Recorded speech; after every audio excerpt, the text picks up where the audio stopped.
The crystal wine glass shattered against the marble floor of Le Bernardin's private dining room, sending shards across expensive Italian leather shoes. Maya Johnson didn't flinch. She stood perfectly still, her dark eyes locked on the man whose face had haunted her nightmares for 7 years. Hello, beautiful souls. I hope you're having an incredible day, wherever you're watching from. Whether you're cozy at home, taking a break at work, or maybe sneaking in some story time during your commute. I'm so grateful you've clicked on this story today. If you haven't subscribed to my channel yet, please hit that subscribe button right now. You're about to witness something that will leave you absolutely speechless. And trust me, you won't want to miss what happens next. Richard Blackstone's ice blue eyes narrowed as he leaned back in his chair, his $5,000 suit pristine despite the chaos around his feet. The other diners in the exclusive restaurant had gone silent, their conversations dying as they sensed the electric tension crackling between the uniformed waitress and the man who owned half of Manhattan's skyline. "Excuse me?" His voice was silk over steel, the tone that had made CEOs grovel and politicians bend the knee. "Did you just refuse to serve me?" Maya's hands trembled not with fear, but with 7 years of suppressed rage finally finding its voice. The nameplate on her uniform read Maya J., but he wouldn't remember her real name anyway. Men like Richard Blackstone never remembered the little people they destroyed. "That's correct, Mr. Blackstone." Her voice was steady, professional, even as her heart hammered against her ribs like a caged bird. "I cannot serve you tonight." The silence in the room was deafening. Somewhere behind her, Maya heard the sharp intake of breath from her manager, Giuseppe, who was probably calculating how quickly he could fire her and grovel for Blackstone's forgiveness. The other servers had stopped moving entirely, frozen like deer sensing a predator. Blackstone's laugh was low and dangerous, the sound a shark might make if it could express amusement. "Do you have any idea who I am?" "Oh, I know exactly who you are." Maya's mind flashed to a cramped apartment in Brooklyn, to bill collectors pounding on the door, to her father's vacant eyes as he stared at the termination letter that had arrived without warning. Samuel Johnson, maintenance worker, father of 3, and the most honest man Maya had ever known, had been destroyed by this monster sitting before her. "You're a customer who requires service," she said carefully, "and I'm informing you that I cannot provide it." The temperature in the room seemed to drop 10 degrees. Richard Blackstone slowly placed his hands flat on the white tablecloth, his diamond-encrusted watch catching the light from the chandelier above. When he smiled, it was the expression of a predator who had just cornered its prey. "What's your full name, sweetheart?" Maya's throat went dry. She could feel the trap closing around her, could sense the other employees backing away as if she'd contracted something contagious. In the kitchen, she knew Giuseppe was probably already on the phone with corporate, distancing himself from whatever was about to happen. But she had come too far to back down now. 7 years of planning, of working her way into this exact restaurant, of positioning herself for this exact moment, she wouldn't let fear steal it from her. "Maya Johnson," she said, lifting her chin defiantly. For just a moment, a fraction of a second, something flickered across Blackstone's face. Recognition? Confusion? It was gone so quickly she might have imagined it. "Johnson," he repeated slowly, rolling the name around, his tongue like he was tasting wine. His eyes sharpened, and Maya realized with a chill that he was beginning to remember. "Johnson? Samuel Johnson?" The words hit her like a physical blow, but she forced herself to remain standing. Around them, the restaurant had become a theater, and every eye was fixed on their performance. "That's my father," she whispered. Richard Blackstone's smile widened, and for the first time in 7 years, Maya understood why her father had looked so broken that terrible night when he'd come home carrying his belongings in a cardboard box. "Well, well," Blackstone said, rising from his chair with the fluid grace of a man who had never doubted his place in the world. "The apple doesn't fall far from the tree, does it? Your father didn't know his place either."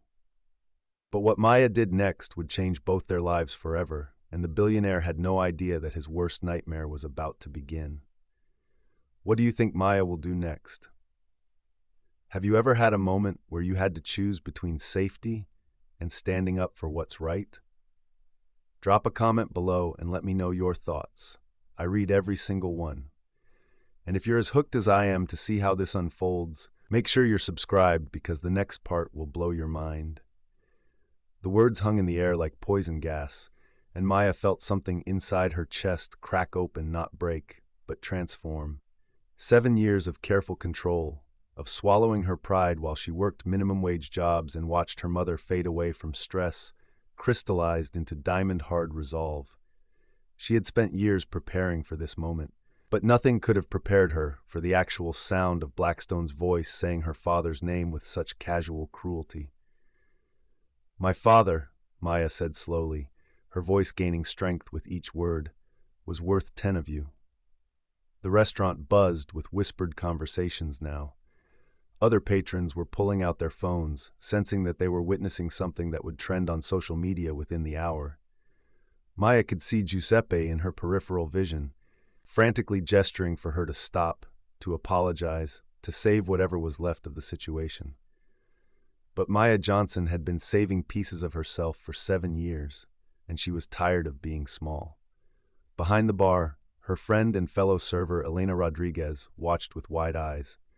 Elena knew the story, knew about the cramped apartment Maya still shared with her younger sister Zoe, knew about the medical bills from her mother's final months, knew about the rejection letters from every decent job Maya had applied for after word somehow got around about her family's reputation.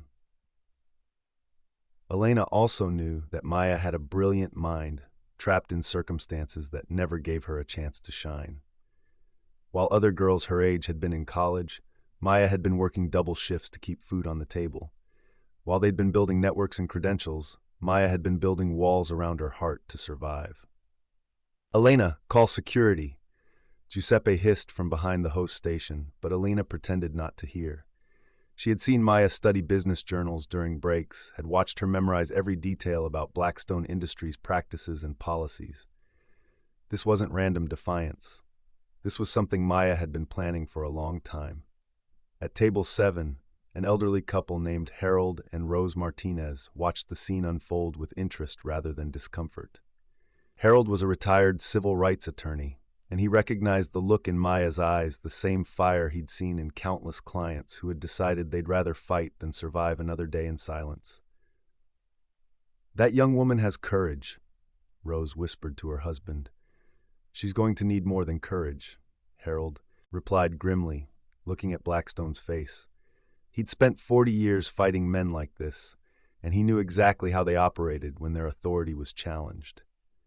Maya's deepest fear wasn't poverty. She'd survived that before. It wasn't humiliation Blackstone had already ensured her family experienced plenty of. Her deepest fear was that her father had died believing his sacrifice meant nothing, that his daughter would spend her life invisible and voiceless, just another casualty in Richard Blackstone's war against anyone who dared to inconvenience him. But her deepest desire burned even brighter than her fear. She wanted justice. Not just for Samuel Johnson, but for every person Blackstone had crushed without a second thought. She wanted him to know what it felt like to lose everything, to watch his world crumble, while people who should have helped him turned their backs instead. Maya had spent 3 years working her way up from dishwasher to server at Le Bernardin, specifically because she'd learned that Blackstone dined here every month. She'd studied his patterns, his preferences, his associates. She knew he always requested table 12, always ordered the same wine, always arrived at exactly 8:30 on the 3rd Friday of every month. What he didn't know was that Maya Johnson had graduated summa cum laude from community college with a degree in business administration, a degree she'd earned taking night classes while working 3 jobs. He didn't know that she'd spent 2 years meticulously documenting every public record she could find about Blackstone Industries' labor practices, environmental violations, and suspicious financial dealings. He had no idea that the dumb waitress standing before him had already compiled enough evidence to destroy his reputation, if only she could find a way to make people listen to someone like her. "You know what your problem is, Maya Johnson?" Blackstone said, straightening his platinum cufflinks with deliberate slowness. "You think the world owes you something, just like your father did." The crack in Maya's chest widened, but instead of breaking her, it let in light. "The world doesn't owe me anything," she said clearly, "but you do." That's when Blackstone pulled out his phone, and Maya realized that her real nightmare was just beginning. She was about to learn exactly how a billionaire destroys someone who embarrasses him in public, and why everyone had warned her to stay quiet and invisible. But she was also about to discover that she was stronger than she'd ever imagined, and that sometimes the most powerful weapon against a monster is simply refusing to be afraid of him. The next 60 seconds would change both their lives forever. Have you ever felt like David facing Goliath? That moment when you know you're outmatched, but you just can't stay silent anymore? Maya's about to face the full force of a billionaire's wrath, but I have a feeling she's more prepared than anyone realizes. What do you think Blackstone is about to do with that phone? Share your predictions in the comments. I love reading your thoughts. And if you're invested in Maya's story, hit that subscribe button so you don't miss what happens next. Richard Blackstone's fingers moved across his phone screen with the precision of a surgeon and the coldness of an executioner. Maya watched, transfixed, as he made 3 calls in rapid succession, each one a knife thrust aimed at the foundation of her existence. "Giuseppe? Richard Blackstone. Yes, I'm still at your restaurant. Fire the waitress immediately, and I want her blacklisted from every establishment in the city. You know how much business I bring here." His eyes never left Maya's face as he spoke. "Consider it done? Good. Send me the documentation." The first blade found its mark. Giuseppe's face went pale as he nodded frantically into his own phone, already calculating how to spin this to corporate. Maya felt her monthly income vanish into thin air, but she kept her spine straight. The second call was to someone Blackstone simply called Tom. "I need a favor. Maya Johnson." "Yes, Samuel's daughter. I want her rental applications flagged across the tri-state area. Credit report issues, employment verification problems, you know the drill." He paused, smiling at Maya like a cat cornering a mouse. "Make sure she understands there are consequences for embarrassing important people." Maya's knees threatened to buckle. Without her job, she couldn't make rent. Without rental prospects, she and Zoe would be on the street within weeks. But the third call made her blood run cold. "Legal department? I need you to file harassment charges against Maya Johnson." "Yes, immediately. Workplace harassment, creating a hostile environment for customers. I want her arrested tonight if possible." That's when something unprecedented happened. "Excuse me." The voice was crisp, authoritative, and completely unexpected.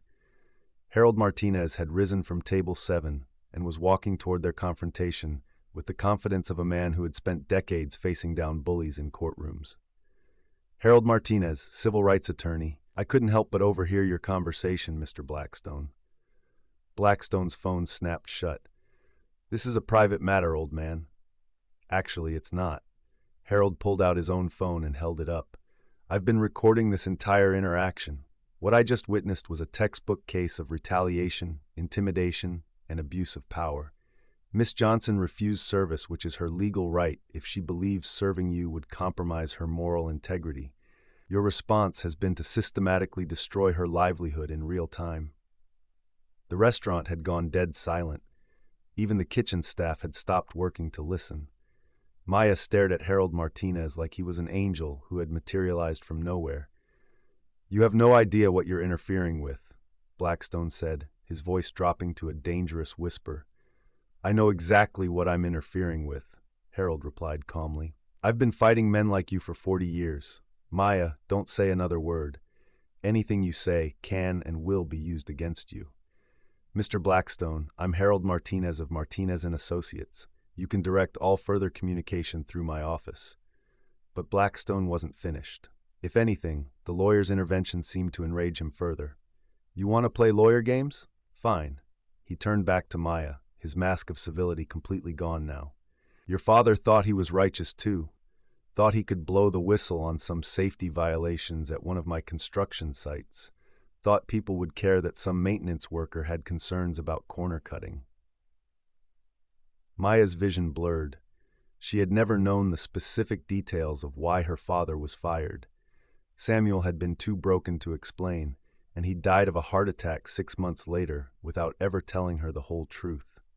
He cost me a week of construction delays and a government inspection. A week. Do you know how much money that cost me? Blackstone stepped closer, lowering his voice so only she could hear. Your father was a speed bump on the road to progress, Maya, and you're about to find out that genetic stupidity runs in families. The words hit her like physical blows, but they also did something else.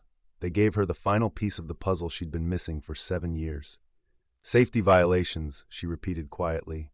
Workers were getting hurt because of faulty scaffolding, Blackstone continued, apparently enjoying her pain. Your daddy thought his conscience was worth more than his paycheck. He thought he was some kind of hero. How did that work out for him? Maya felt something click into place in her mind, not breaking, but connecting. All those nights she'd wondered why her strong, proud father had seemed so defeated before he died. All those times she'd questioned whether he'd really done something wrong to deserve being fired and blacklisted.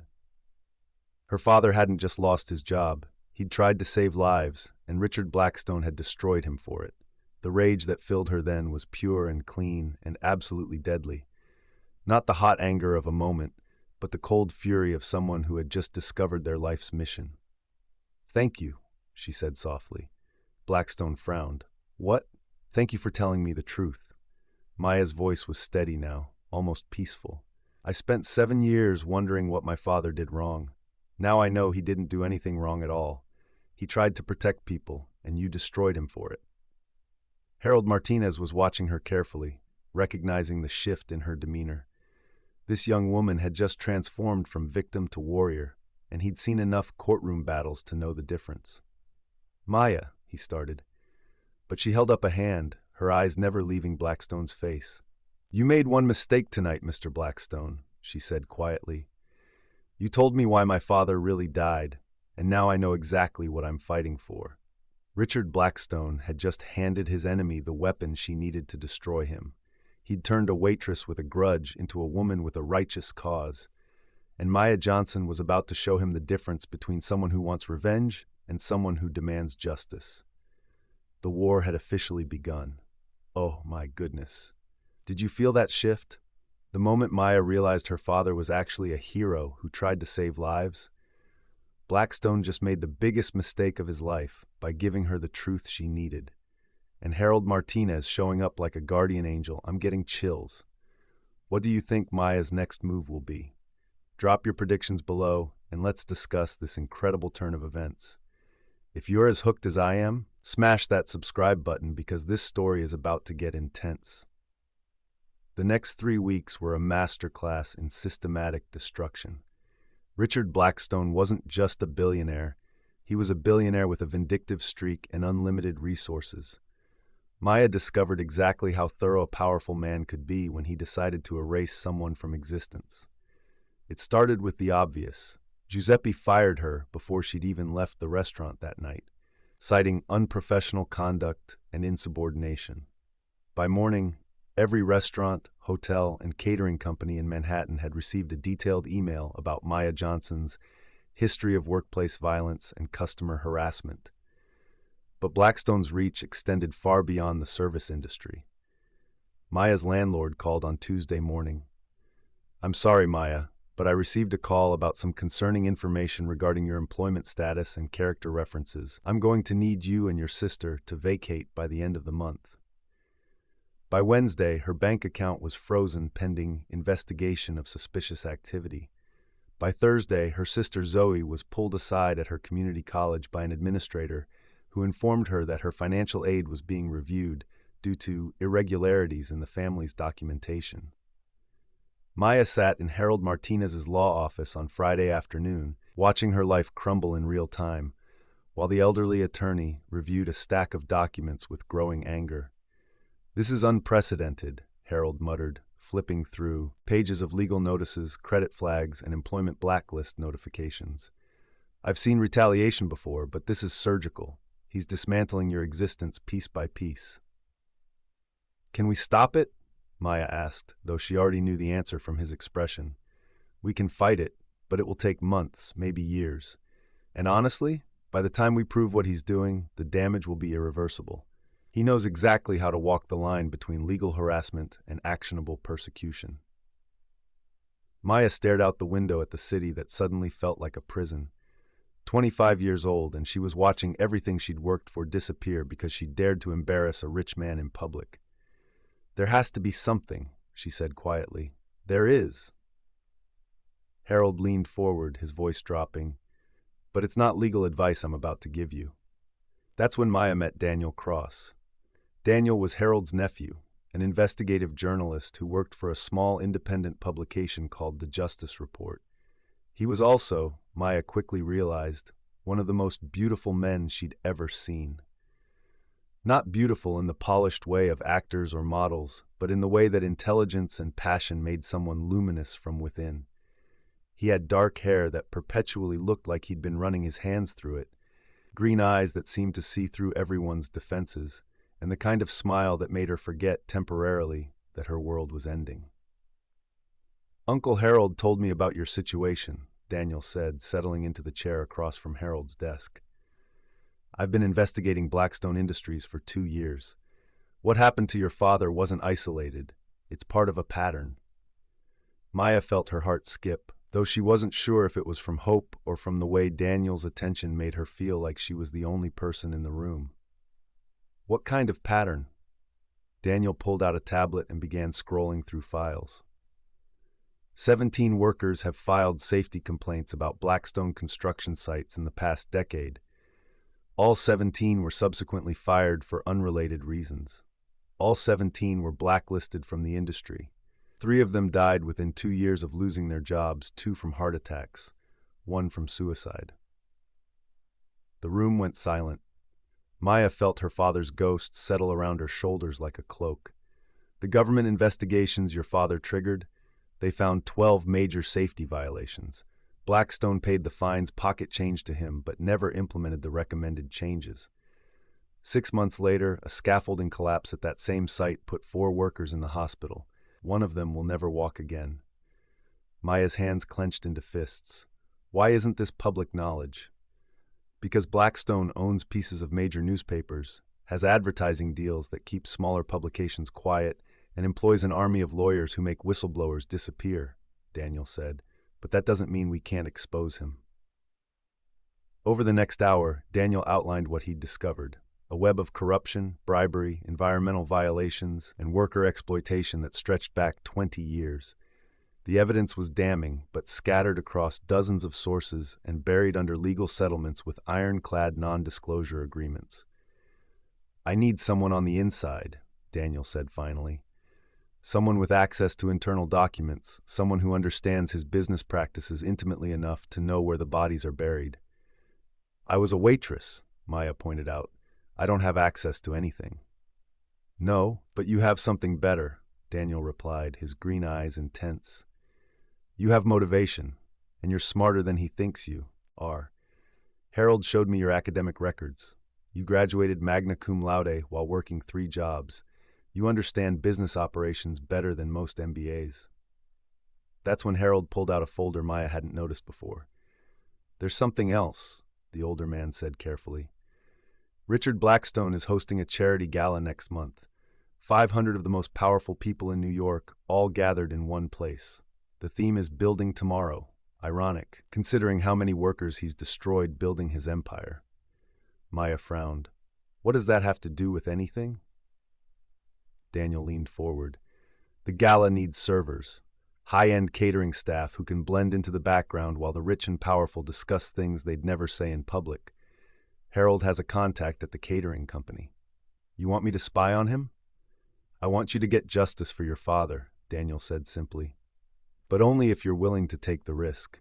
What we're talking about isn't just dangerous, it's potentially illegal. If we get caught, Blackstone won't just destroy your credit rating. He'll have us arrested." Maya looked between the 2 men who had appeared in her life like guardian angels, offering her the chance to transform her pain into purpose. Daniel Cross, with his passionate intensity and eyes that seemed to see straight into her soul. Harold Martinez, the grandfather she'd never had, who'd stepped forward to protect her when no one else would. 3 weeks ago, she'd been invisible, a waitress carrying plates and swallowing her pride. Now she was being offered the chance to become something else entirely, a weapon aimed at the heart of Richard Blackstone's empire. But as she looked at Daniel's face, she realized something that complicated everything. Somewhere between his explanation of Blackstone's crimes and his quiet confidence in her abilities, she'd started falling for him. Not just attraction, though. The way her pulse quickened when he smiled was impossible to ignore, but something deeper: hope, connection, the feeling that maybe she wasn't as alone in this fight as she'd thought. "If I do this," she said slowly, "and we get caught, what happens to Zoe? To my sister?" Daniel's expression softened. "We won't get caught, but," he said quietly, "because I'm not letting anything happen to you." The way he said it, like a promise, like a vow, made Maya's breath catch. This was no longer just about revenge or justice.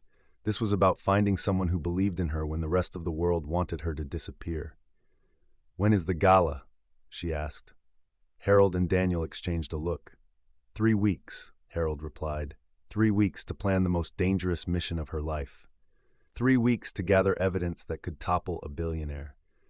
3 weeks to figure out if what she was feeling for Daniel Cross was real or just desperation disguised as attraction. Maya Johnson had spent her whole life being underestimated. Richard Blackstone was about to discover exactly how dangerous an underestimated woman could be. But first, she had to survive the most intense 3 weeks of her life and somehow resist falling completely in love with the journalist who was offering to risk everything to help her. The real battle was just beginning. "Y'all, I am living for this plot twist." Daniel Cross just walked into Maya's life like the perfect storm of justice and romance, and I am here for it. Can we talk about how Harold is basically the fairy godfather we all need? But 3 weeks to take down a billionaire while trying not to fall in love. This is about to get so complicated in the best possible way. What do you think about Maya's decision to go undercover at the gala? Are you team Maya and Daniel, or are you worried this romance will complicate the mission? Let me know in the comments below. And please, please hit that subscribe button, because the next part is going to have you on the edge of your seat. The Blackstone Industries Charity Gala was a monument to hypocrisy. Crystal chandeliers cast golden light over men who had built their fortunes on broken backs, while women dripping in diamonds discussed philanthropy between sips of champagne that cost more than most people made in a month. Maya moved through the crowd like a ghost, invisible in her black catering uniform, carrying trays of hors d'oeuvres and gathering intelligence. 3 weeks of intensive preparation with Daniel had transformed her from a waitress into something far more dangerous, a woman with a mission and the skills to accomplish it. She'd memorized the layout of Blackstone's penthouse, studied the guest list until she could identify every corrupt politician and complicit business partner by sight, and learned to operate the tiny recording device Daniel had sewn into the collar of her uniform. What she hadn't prepared for was how it would feel to watch Richard Blackstone hold court like a king, surrounded by admirers who had no idea they were celebrating a monster. The key to successful philanthropy, Blackstone was saying to a circle of admirers near the floor-to-ceiling windows, is understanding that charity isn't about giving money away, it's about investing in the right image. Tonight, we're not just raising funds for underprivileged children. We're building the narrative that successful businessmen care about society. Maya's hand tightened on her serving tray as she approached the group, offering canapés while her hidden recorder captured every word. One of the women, a senator's wife, Maya, recognized and laughed appreciatively. "You're terrible, Richard, but effective." "Terrible and effective is how empires are built, Margaret," Blackstone replied. "Speaking of which, did you hear about the little problem I had to handle recently? A waitress who forgot her place?" Maya's blood turned to ice, but she kept her expression neutral, professional. "Invisible." "Oh, tell us," Margaret said, clearly delighted by the prospect of gossip. "Samuel Johnson's daughter, actually. Remember him? The maintenance worker who caused all that fuss about safety standards a few years back?" Blackstone's voice was casual, conversational. "His daughter apparently inherited his sense of self-importance, had the audacity to refuse me service at Le Bernardin." The group gasped in mock horror, clearly entertained by the story. "What did you do?" asked a man Maya recognized as the city's deputy mayor. "What I always do with people who don't understand their place in the world," Blackstone said with a smile that made Maya's skin crawl. I reminded her. By the time I was finished, she couldn't get a job serving coffee in Newark. Her family's being evicted, her sister's losing her financial aid. It's amazing how quickly someone's life can unravel when they forget to be grateful for what they have. The group laughed, as if the systematic destruction of her family was entertainment. Maya felt rage building in her chest, like a volcano, but she forced herself to remain calm. This was exactly the kind of confession Daniel needed. But then Blackstone said something that changed everything. "The beautiful thing about the Samuel Johnson situation is that it was a test case for my new approach. I've been working with a private intelligence firm very discreetly, very thoroughly to develop what we're calling reputation management protocols. When someone becomes a problem, we don't just fire them anymore. We make them disappear completely." Maya's hands began to shake. This wasn't just about her family. This was much bigger. "How many people have you managed?" the deputy mayor asked, clearly fascinated. 17 successful implementations so far," Blackstone said proudly. "Whistleblowers, journalists, activists, union organizers, anyone who threatens the natural order of things. The beauty is that it's all perfectly legal. We're not breaking any laws, we're just using the system more efficiently than our opponents." The serving tray slipped from Maya's suddenly numb fingers, crashing to the marble floor with a sound like thunder. Every head in the circle turned toward her, and Maya found herself staring directly into Richard Blackstone's ice-blue eyes. For a moment, time stopped. Recognition flickered across his face, followed by something that might have been admiration. "Well, well," he said softly. "Maya Johnson, I have to admit, I'm impressed. It takes real courage to walk into the lion's den." The circle around him went silent, sensing that something significant was happening, but not understanding what. "I don't know what you're talking about," Maya said quietly, falling back on her cover story. "I'm just here to work." But Blackstone was already pulling out his phone. "Security, I need you to detain one of the catering staff immediately. Maya Johnson, yes, the same one from the restaurant incident. She's here under false pretenses." That's when the evening exploded into chaos. Daniel Cross emerged from behind a marble pillar where he'd been photographing the guest list, his camera flashing as he captured Blackstone's confession. "Maya, run!" But it was too late. 2 security guards were already moving toward her, and Maya realized with crystal clarity that she'd been made from the moment she walked into the building. Blackstone hadn't just known she was coming. He'd been waiting for her.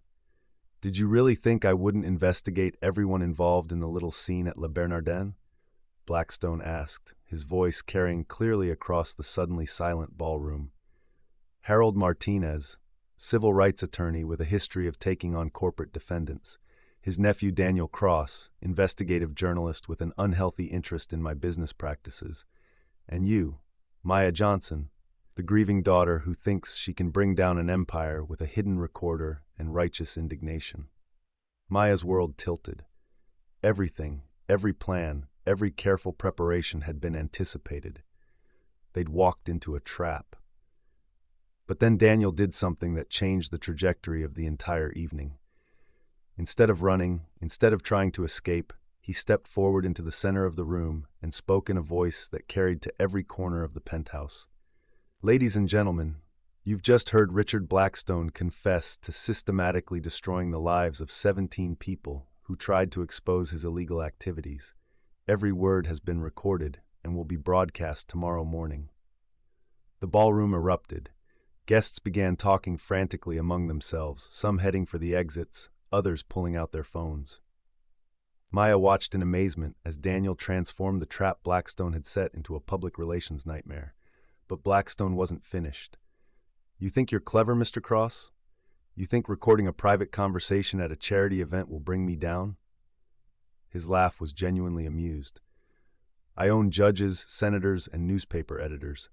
I have enough money to tie your little investigation up in court for decades. And most importantly—" He paused, his smile turning predatory. "I have your girlfriend." The security guards flanked Maya, their hands on her arms but not yet restraining her. The threat was clear. Try to leave and find out what happens. This is your choice, Daniel, Blackstone continued. Walk away now, destroy your recordings, and Miss Johnson gets to go home tonight with all her limbs intact. Or continue with this ridiculous crusade and discover exactly how far my reach extends. Maya felt the moment crystallize around her.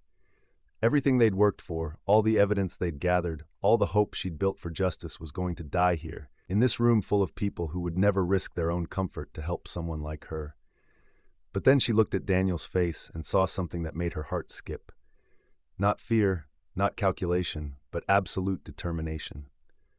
Maya, he said clearly, his voice cutting through the chaos. Do you trust me?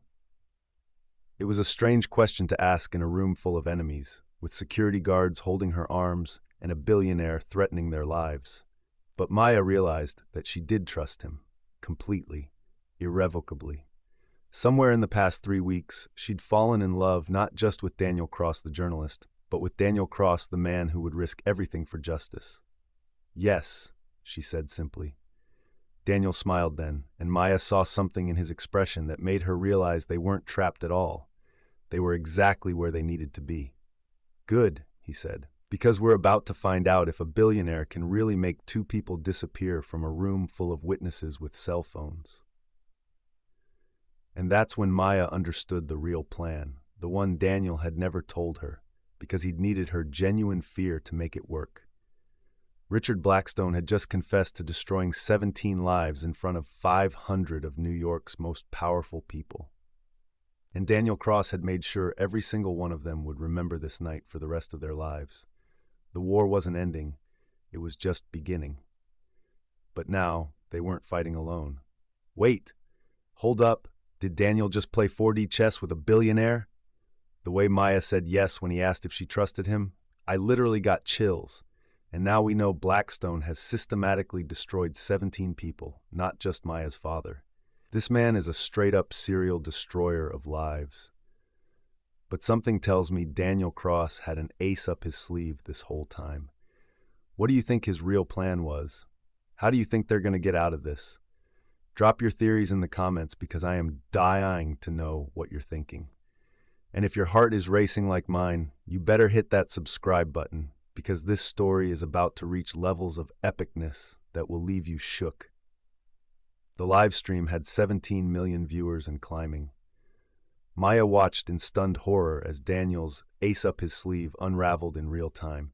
Yes, he'd been secretly broadcasting everything through a hidden camera network he'd installed weeks ago.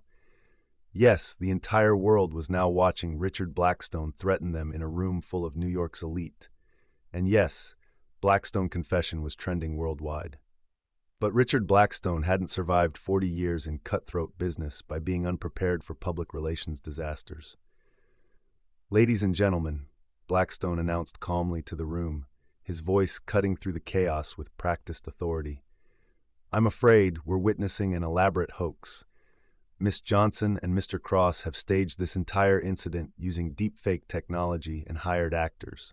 The confession you just heard was fabricated by desperate individuals seeking to extort money from my charitable foundation. Maya felt the room's energy shift like sand beneath her feet. The same people who had been pulling out phones to record Blackstone's admission were now looking uncertain, glancing between him and the live stream comments that were flooding in faster than anyone could read. The sophistication of modern fraud is remarkable, Blackstone continued, walking calmly to the center of the room as if he were giving a planned presentation. These criminals have spent months researching my business practices, creating fictional evidence of wrongdoing, and infiltrating tonight's event with the goal of damaging my reputation for financial gain. On Daniel's phone, Maya could see the live stream chat beginning to turn. Mixed in with messages of support and outrage were increasing numbers of comments questioning the authenticity of what they were seeing. This looks fake. Why would a billionaire just confess like that?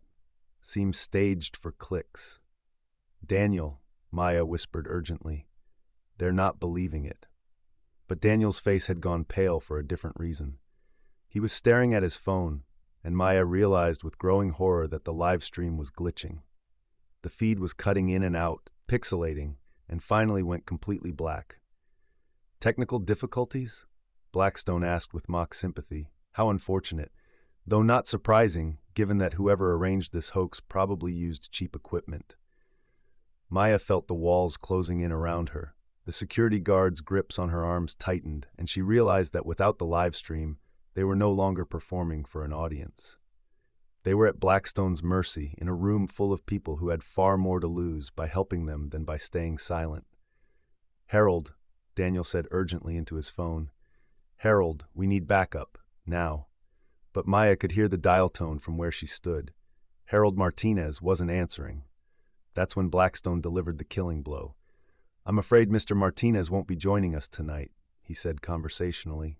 "He suffered a mild heart attack approximately 20 minutes ago and is currently being treated at Mount Sinai Hospital.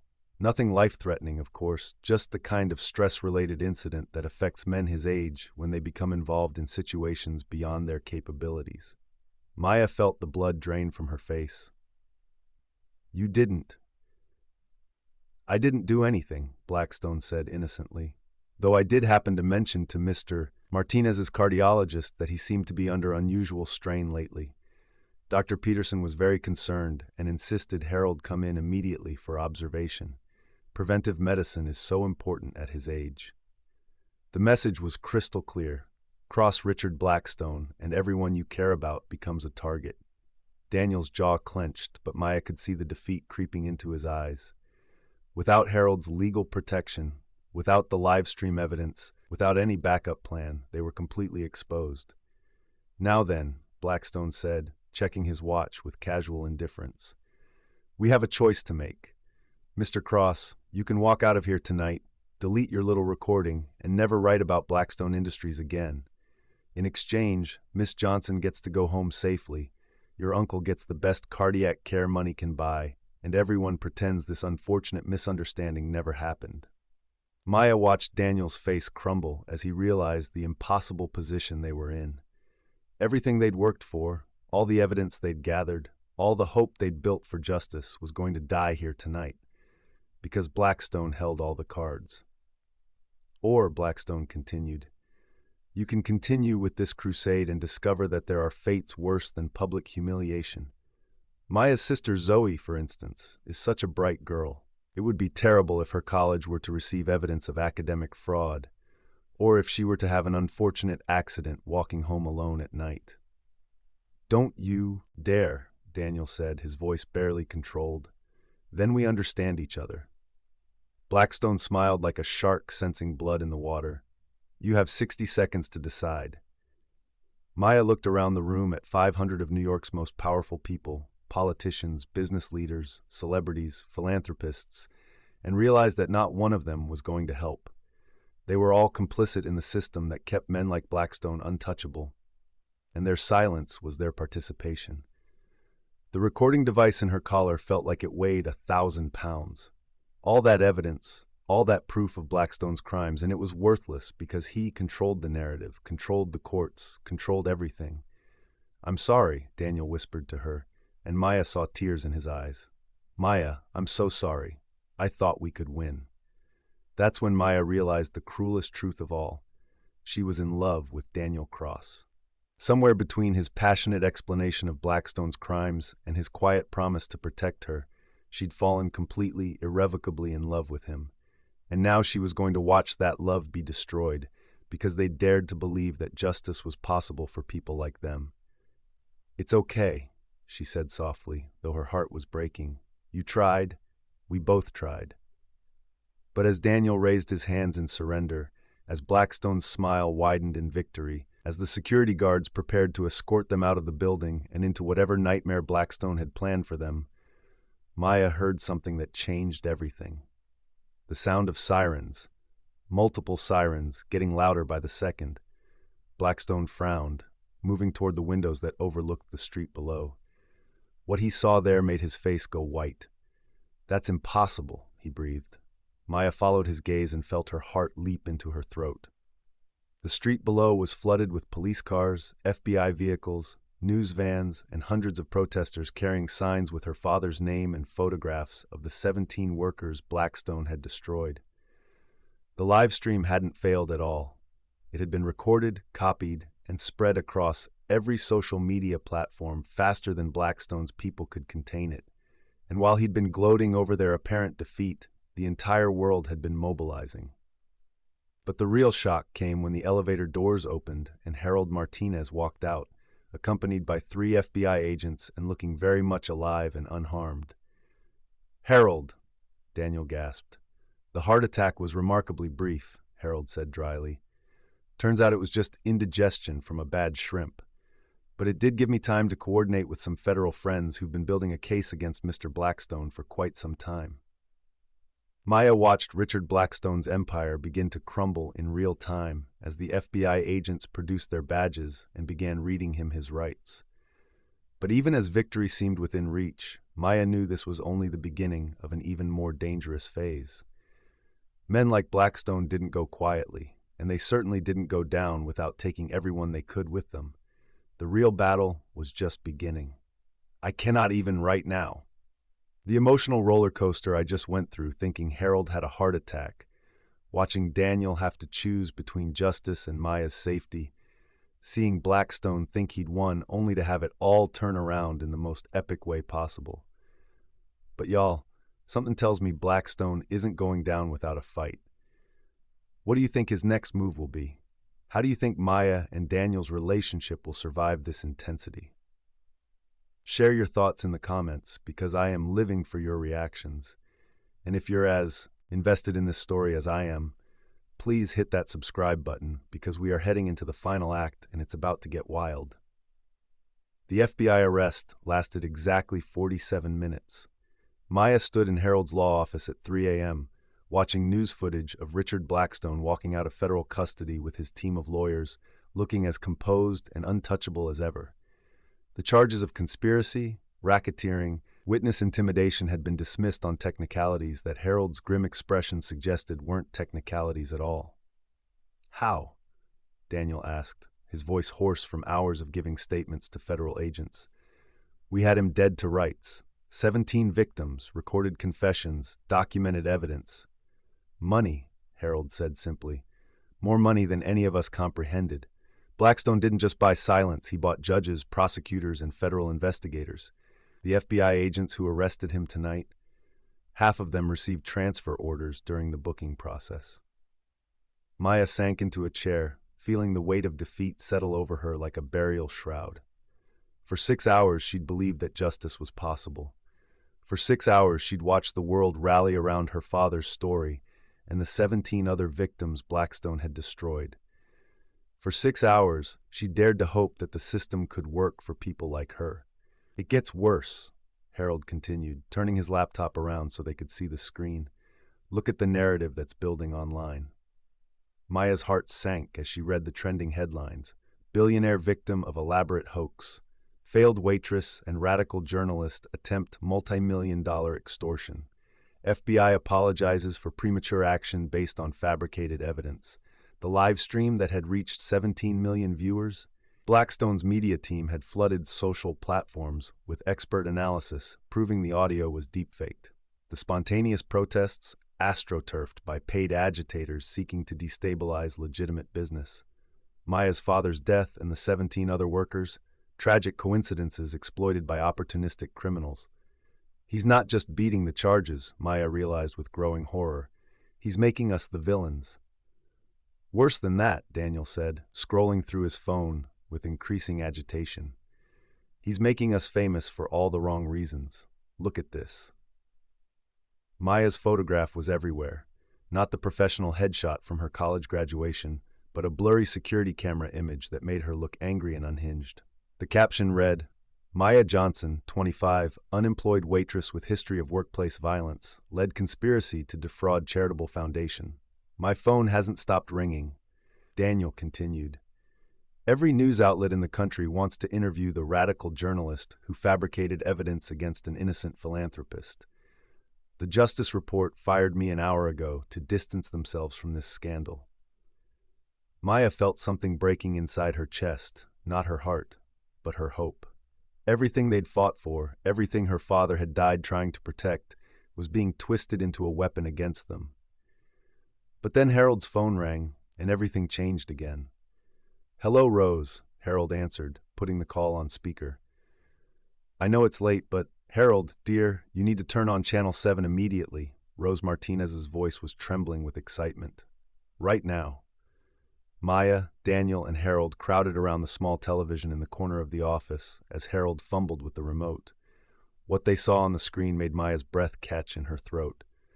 Elena Rodriguez, her friend from Le Bernardin, was sitting across from a late-night news anchor, composed and articulate in a way Maya had never seen her before. "I've worked in high-end restaurants for 8 years," Elena was saying to the camera. "I've served politicians, celebrities, business leaders. I know the difference between someone having a bad night and someone making a stand for what's right. Maya Johnson is a hero, not a criminal." But Elena wasn't alone. As the camera pulled back, Maya saw she was part of a panel that made her heart leap. 3 of the 17 workers Blackstone had destroyed, each of them holding photographs and documents.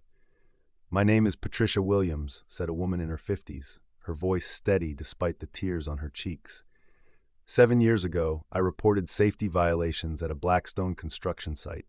Within a week, I was fired, blacklisted, and evicted from my apartment.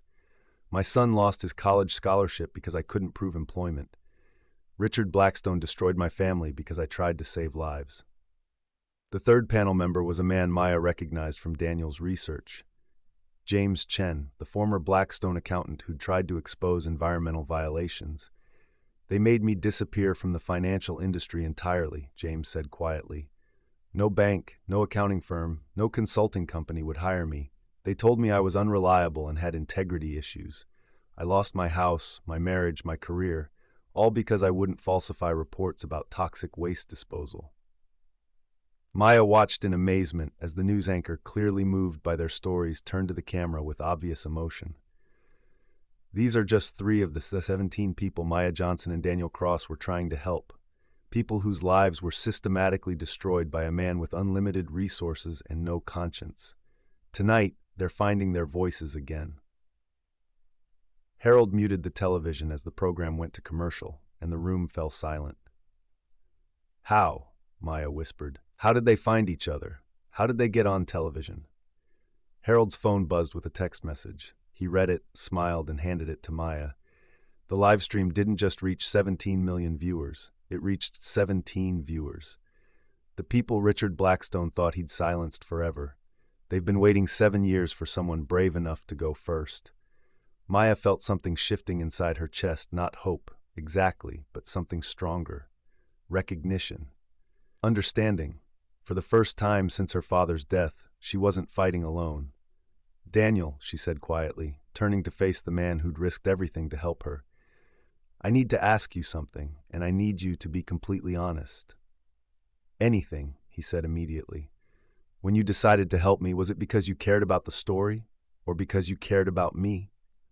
Daniel was quiet for a long moment, his green eyes searching her face. When he spoke, his voice was soft but certain. "Both," he admitted. "It started with the story, but somewhere along the way it became about you, about us, about the fact that I can't imagine fighting this fight with anyone else." Maya felt her heart skip, but she forced herself to continue. "Because if we do this, if we really go after him with everything we have, it's going to get worse before it gets better. He's going to come after everyone we care about. Zoe, Harold, Rose, Elena. Everyone who stands with us becomes a target." "I know," Daniel said simply. "And if we're together, if we're not just partners in this fight, but actually together, he's going to use that against us. He's going to try to destroy what we have."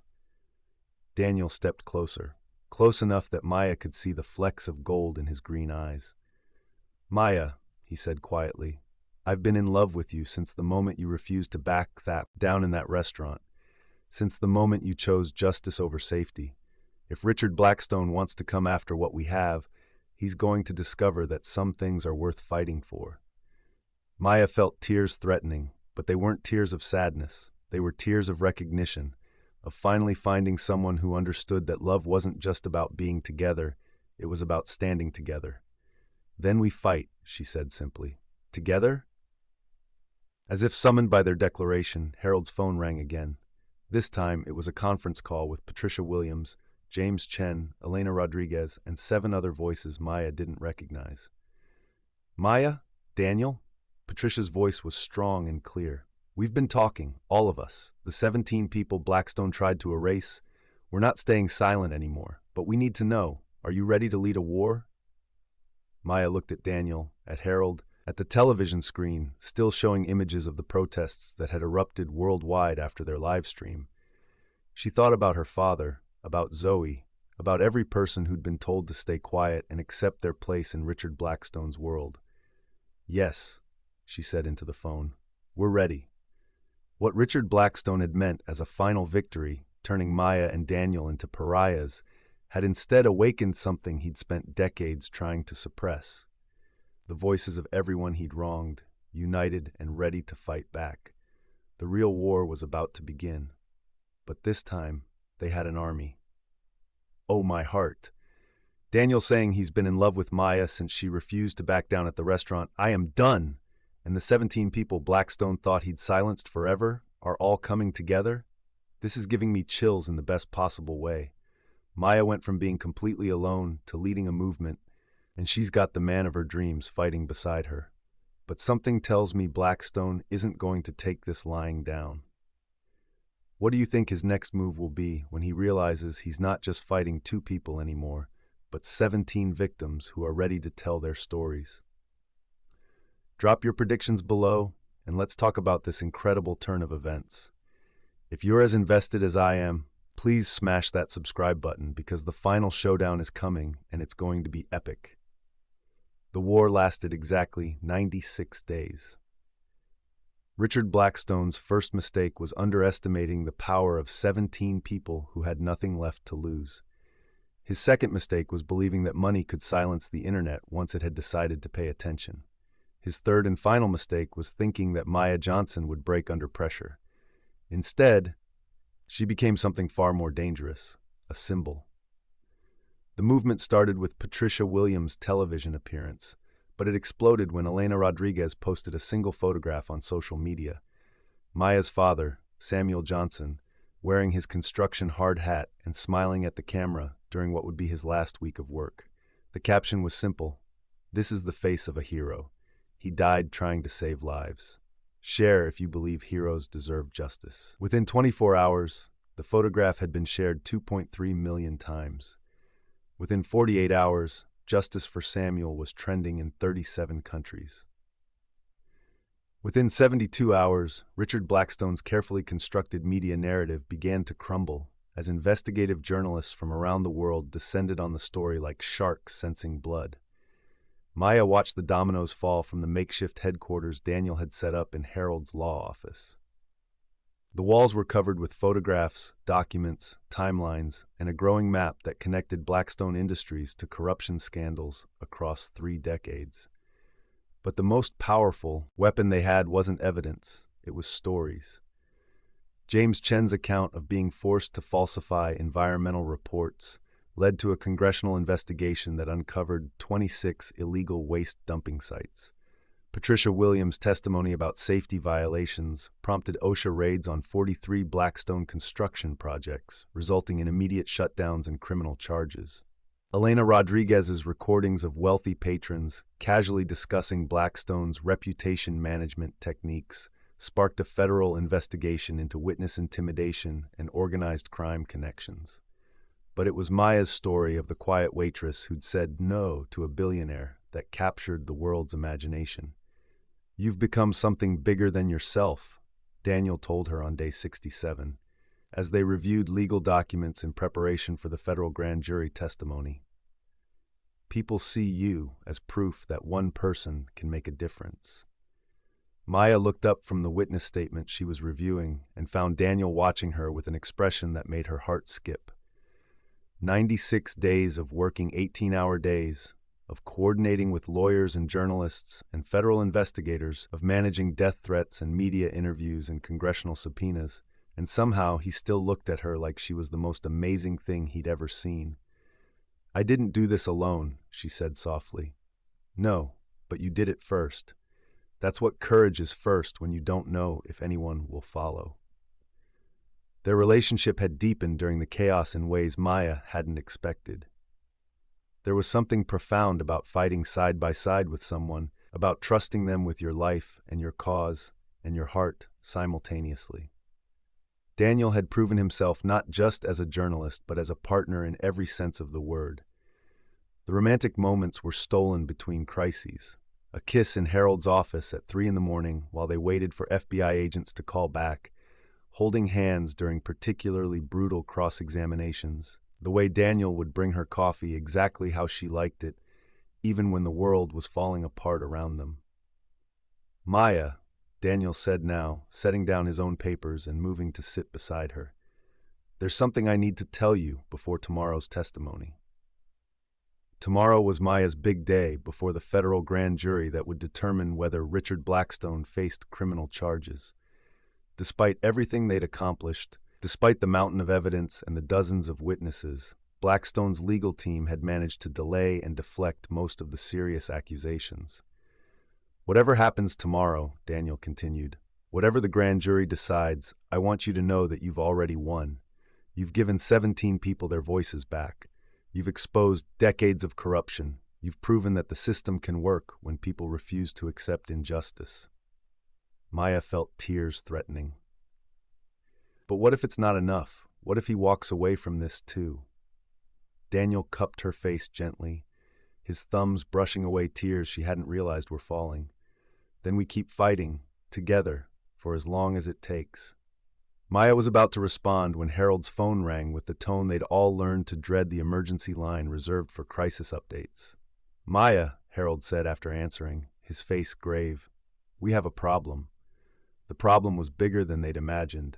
Richard Blackstone, facing the possibility of actual criminal charges for the first time in his life, had decided to deploy what he called his nuclear option. 3 hours before Maya's scheduled grand jury testimony, Blackstone Industries announced a massive charitable donation, $5 billion to establish the Samuel Johnson Foundation for Worker Safety, with Maya Johnson appointed as its executive director and Daniel Cross as director of communications. The salary offers were obscenely more money than either of them could earn in 10 lifetimes. The message was clear. Take the money, declare victory, and disappear from public life forever. But the real pressure came from an unexpected source. Maya, honey, you have to consider this. Zoe's voice was pleading as she sat across from Maya in Harold's office, holding the foundation documents. $5 billion. Do you know how many people we could help? How many workers could we protect? Maya stared at her sister, brilliant, idealistic Zoe, who'd been forced to defer college because of Blackstone's retaliation, who'd watched their family destroyed by this man's vindictiveness. You want me to take his money? Maya asked quietly. I want you to be safe, Zoe said, tears streaming down her face. I want you to have a life that isn't consumed by fighting this monster. I want you to be happy. Maya looked around the room at the people who'd become her family over the past 3 months. Harold and Rose Martinez, who'd risked their retirement and reputation to help her. Elena Rodriguez, who'd left her job to become a full-time advocate for service workers' rights. Patricia Williams and James Chen, who'd found the courage to tell their stories after years of silence. And Daniel, whose green eyes were carefully neutral as he waited for her decision. What do you think? She asked him quietly. I think, Daniel said slowly, that Richard Blackstone is terrified. Men like him don't offer $5 billion unless they're desperate, which means we're closer to real victory than we've ever been. Maya felt something clicking into place in her mind, not doubt, but absolute certainty. Zoe, she said gently, do you remember what Dad used to say about taking shortcuts? Her sister nodded through her tears. There's no shortcut to any place worth going. Richard Blackstone wants us to take his money because he knows that if we go to that grand jury tomorrow, he's going to prison. He's offering us a shortcut because the long road leads to justice. Maya stood up, walked to the window, and looked down at the street where a small group of protesters had maintained a vigil for the past month. They carried signs with her father's photograph, with the names of all 17 victims, with messages of support for her upcoming testimony. "I didn't start this fight for money," she said quietly. "I started it for truth. For my father, for everyone like him who deserves better than being erased by powerful people." She turned back to face the room, and everyone could see the decision written on her face. "I'm testifying tomorrow. Richard Blackstone can keep his blood money." That's when Harold's phone rang one final time, and everything changed forever. "Maya," Harold said after hanging up, his voice filled with something Maya had never heard before: vindication. "That was the FBI. Richard Blackstone was just arrested at his penthouse. Not for the charges we've been building, for something bigger. The Justice Department has been conducting a parallel investigation into his organized crime connections. They've had enough evidence to prosecute him for months, but they were waiting for the right moment." Maya felt the room spinning around her. "What? Your live stream, your testimony, your refusal to be silenced gave other victims the courage to come forward. Dozens of them. The FBI now has enough evidence to prosecute him for racketeering, money laundering, witness intimidation, and conspiracy. He's looking at life in prison." Maya sank into a chair, overwhelmed by the magnitude of what Harold was telling her. "But more importantly," Harold continued, his eyes bright with tears, "the Justice Department wants you to know that your father's original safety report, the one that got him fired directly, led to new federal regulations that have saved an estimated 437 lives over the past 7 years. Maya felt her world tilt on its axis. Her father, quiet, humble Samuel Johnson, had saved over 400 lives, and he'd never known it. "He was a hero," Daniel said softly, moving to wrap his arms around her. "Your father was an honest-to-God hero, and now the whole world knows it."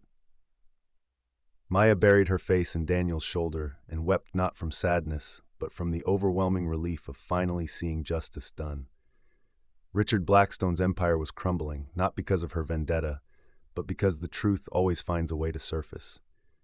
Her father's legacy wasn't defeat and poverty, but protection and salvation for hundreds of workers who would never know his name.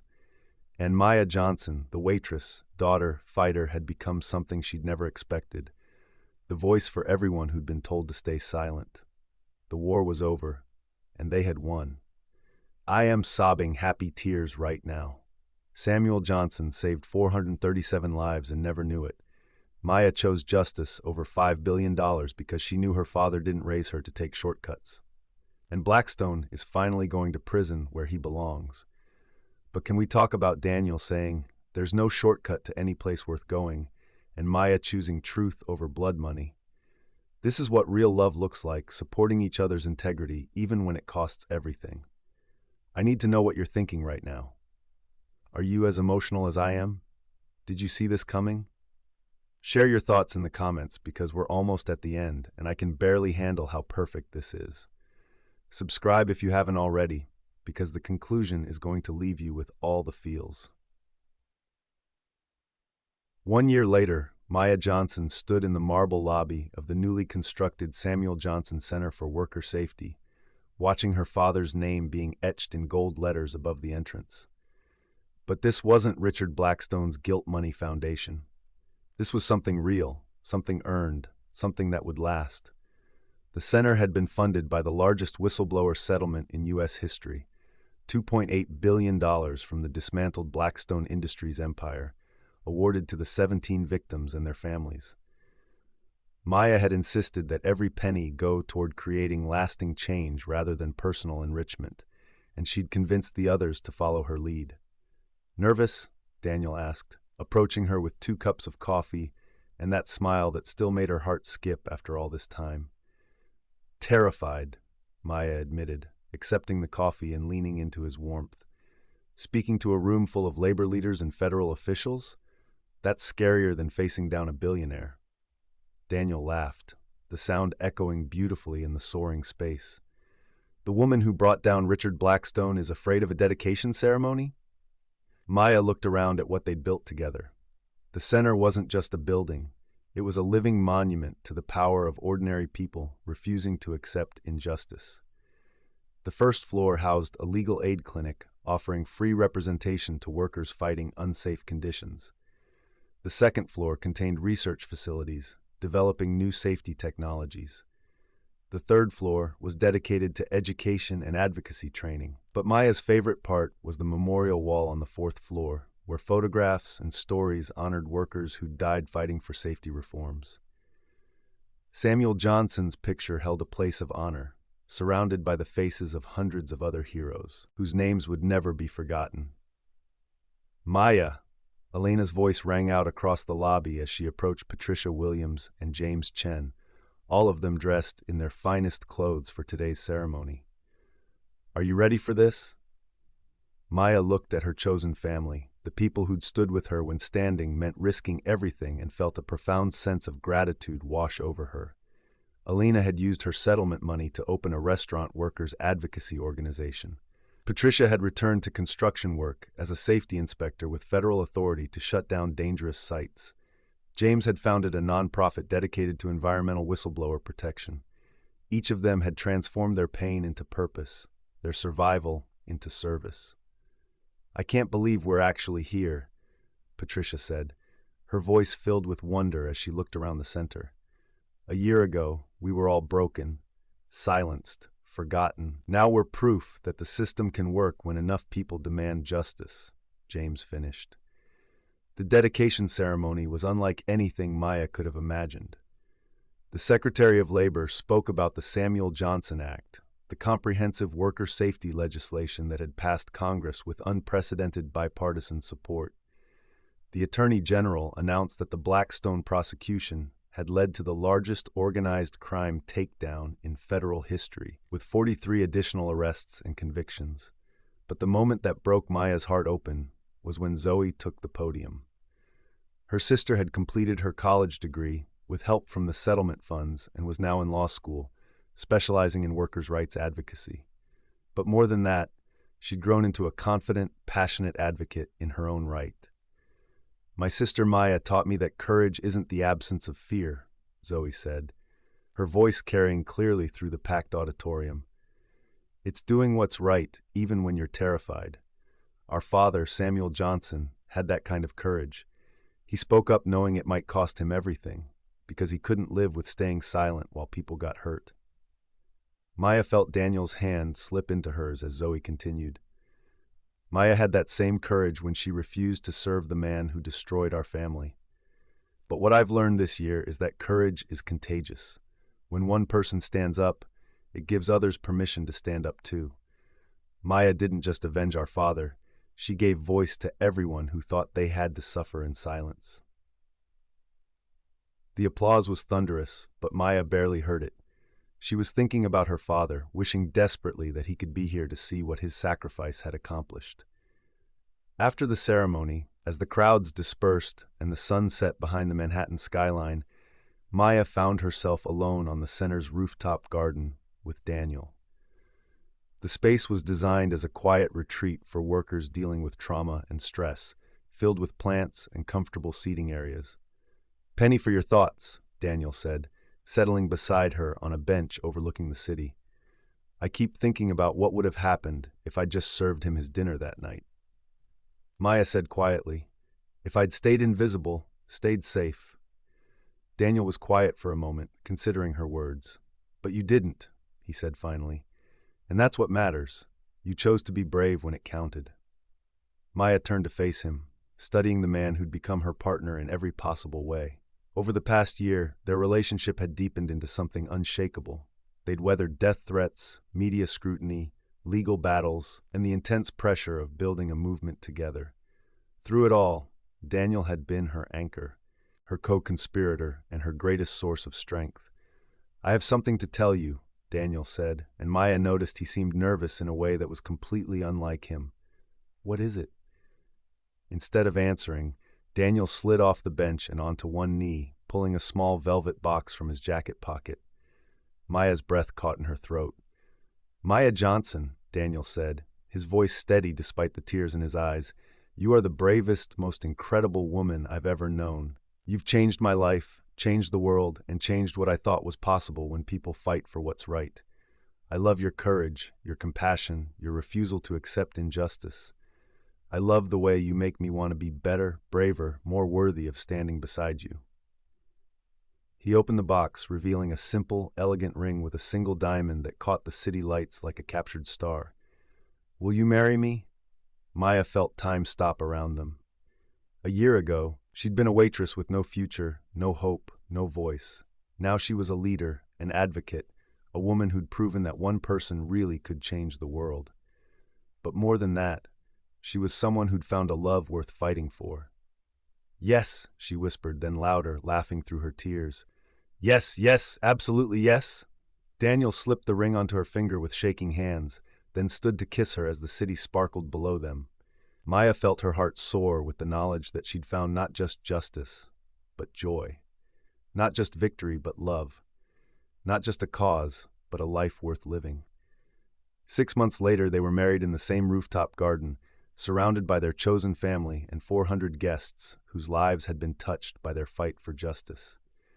Harold Martinez officiated the ceremony, Rose scattered flower petals, and Zoe served as maid of honor. Maya wore her mother's wedding dress, carefully preserved and altered to fit. Daniel wore his father's tie. And in the front row, Elena held a framed photograph of Samuel Johnson, ensuring he was present for his daughter's happiest day. In her wedding vows, Maya spoke about how love and justice weren't separate things, but parts of the same truth, that everyone deserved to be seen, heard, and valued. In his vows, Daniel promised to stand with her through whatever battles lay ahead, because he'd learned that the best way to love someone was to fight alongside them for the things that mattered most. As they danced their first dance as husband and wife, Maya caught sight of the city beyond the garden walls. Somewhere out there, workers were going home safely because of new regulations her father had died fighting for. Somewhere out there, people were finding the courage to speak up because they'd seen that one voice could matter. Somewhere out there, justice was possible because ordinary people had refused to accept that it wasn't. Richard Blackstone was serving 3 consecutive life sentences in federal prison, his empire dissolved and his legacy destroyed. But Maya Johnson, now Maya Cross, was just beginning.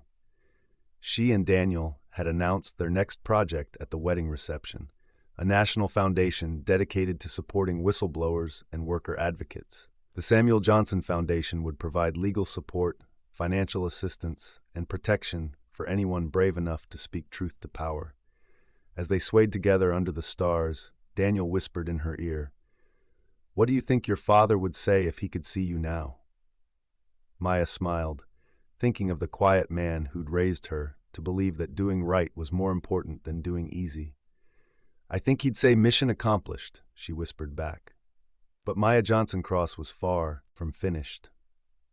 She'd learned that justice wasn't a destination.